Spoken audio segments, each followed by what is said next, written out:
Good morning and welcome to LIVEXchange 2019, and it's an absolute honour to be here. So Paula first came to me in February and told me about the event, and I hadn't been to one before, so it's really good to get an immersion into what you guys do. And I think it's 1.1 million cattle and sheep that go export, so it's a very important part of our industry. So we wanted to make sure, especially tonight, thanks to Austrek and Cooper's Animal Health, tonight's function, I'm going to be mainly talking about that. We wanted to focus on what happens to those proteins when they head off to those markets. So we've focused the menu on a bit of a grazing style, if you like, to be matched with drinks over there on the lawn by the pool tonight. And we're going to be focusing on dishes that happen in those markets and how they're prepared. So look, I predominantly work in the export market. However, I do closely network with our two chefs overseas, David Carew in Singapore and Asia, and Chef Tarek in the Middle East.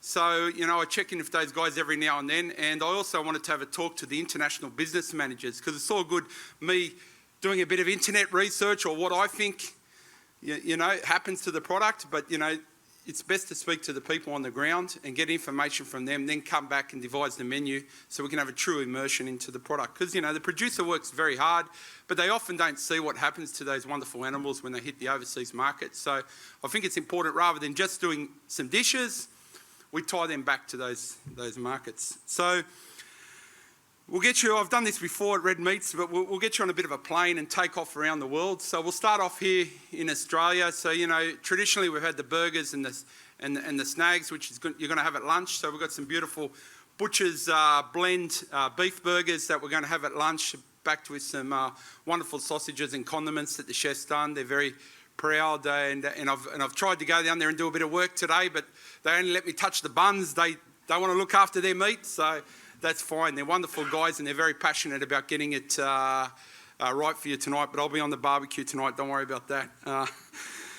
So we'll start off, we've got the pulled beautiful brisket with fat pickles and charred corn. So what the chef's done there is we've got some corn, we're going to put a paprika butter over that, and they've cooked some brisket for 19 hours in the combi ovens overnight, and then tossed it through a homemade barbecue sauce, and we'll put it through a bit of a milk bun there with some fat Texan pickles, So, that big American kind of slow-cooked secondary cut meats is coming into, on trend and staying with us. So we're going to highlight that. And then we're going to take off and we're going to try Satay kambing, which is like an Indonesian dish that can be served with lamb and beef. And it's popular to use secondary cuts in so beef chuck and lamb shoulder in those markets, because it's got a heavier flavour and a good amount of fat in it. So when cooked properly, it can be nice and tender, and that'll be served like just on the barbecue, and then served directly from the barbecue into some chafing dishes for you to enjoy, like a buffet environment for that dish. So the important thing, I guess, with the meats in Indonesia, whether it be lamb or beef, it's got to taste like it. So they really want that flavour of either the beef or the lamb to come through. So, not too much sauce, if you like, and let the product speak for itself, which we have the best product in the world. Then we're going off to the Middle East. What can I say about the lamb cutlet that hasn't been said before? It's everyone's favourite. And, Arabic meze throughout the Levant region in Syria, Lebanon and Jordan is where they cook the more slow cooked dishes like the shoulders, but we'll need a bit more time to get on top of that. So we've got some beautiful grilled lamb cutlets tonight. We're serving it with a pomegranate salsa. So that's one of the most popular fruits in the Middle East, pomegranate, now being used a lot into Australian dishes, and it adds a real zest to the dish. And then on top of that, za'atar. So za'atar is a blend of thyme, oregano, sumac, sesame seeds.